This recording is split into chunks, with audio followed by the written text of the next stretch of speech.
जय श्री राधे। दोस्तों, आज के अध्याय में आप रसपान करेंगे बुध और बृहस्पतिवार की कथा का। चलिए शुरू करते हैं। भगवान शंकर बोले, संत कुमार, अब मैं पाप ताप को करने वाले बुध तथा बृहस्पति के व्रत को जिनके श्रद्धा वह प्रेम के साथ करने से प्राणी को उत्तम सिद्धि की प्राप्ति होती है। ब्रह्मा जी ने चंद्रमा को ब्राह्मणों के राज्यासन पर अभिषिक्त किया। किसी समय चंद्रमा ने श्री बृहस्पति की तारा नामक स्त्री को देखा।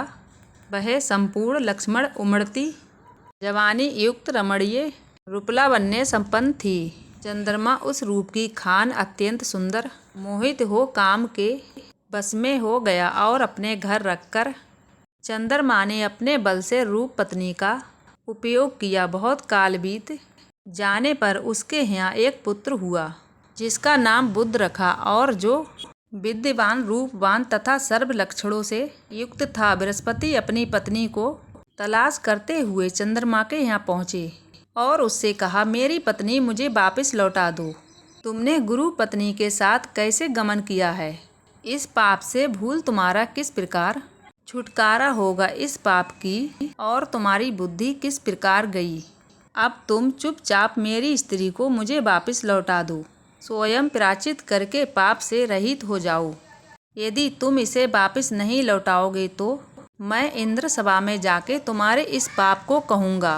बृहस्पति के इस प्रकार करने पर भी चंद्रमा ने तारा को नहीं लौटाया।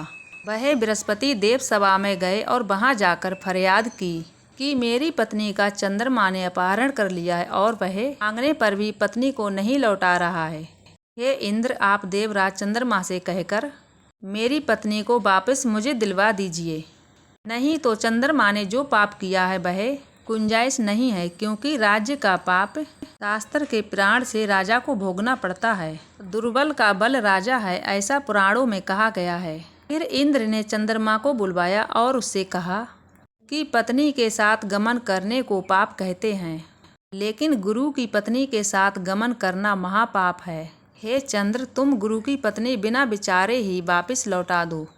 फिर देवराज इंद्र के वचन सुनकर चंद्रमा ने कहा, आपके आदेश अनुसार इसकी पत्नी मैं इसको वापस लौटा देता हूँ, मगर मैं अपना पुत्र इसको बिल्कुल नहीं दूंगा, क्योंकि यह पुत्र मेरा है। चंद्रमा की इस बात से देवताओं को संशय पैदा हो गया। यह पुत्र किसका है ये तो तारा ही ठीक ठीक बतला सकती है। उन्होंने बृहस्पति की पत्नी तारा को बुलवाकर पूछा कि हे कल्याणी, तुम सच सच कहो, यह पुत्र किसका है? झूठ बिल्कुल नहीं बोलना जायज से संपन्न। फिर तारा ने कहा, यह पुत्र चंद्रमा का तथा बृहस्पति का क्षेत्रज पुत्र है। अब आप जिसको उचित समझ दीजिए।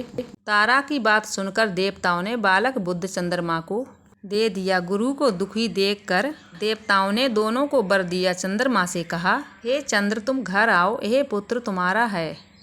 चंद्रमा तथा बृहस्पति पुत्र यह ग्रह होगा। यह सुराचार्य तुम और भी शुभ वर को ग्रहण करो।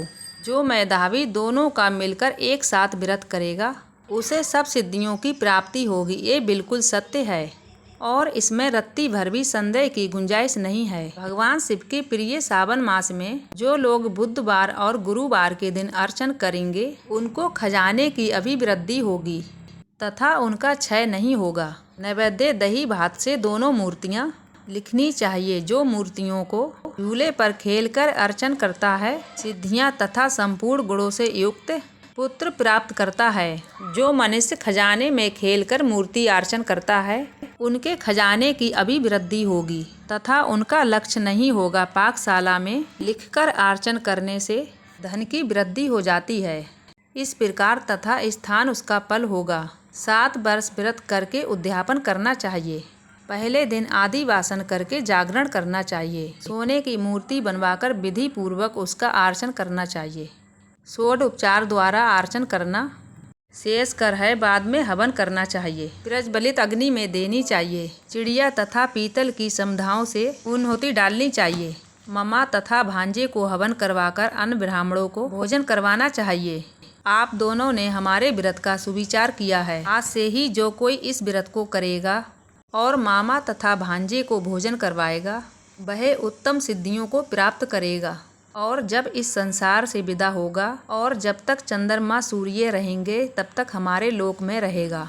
एक बार प्रेम से बोल दीजिए बृहस्पति और बुध देव की जय हो। आज की कथा उम्मीद करती हूँ दोस्तों आपको पसंद आई होगी। पसंद आई हो तो वीडियो को लाइक, चैनल को सब्सक्राइब जरूर कर दिया करें। मिलूंगी ऐसी अगली वीडियो में, जब तक के लिए जय जय श्री राधे।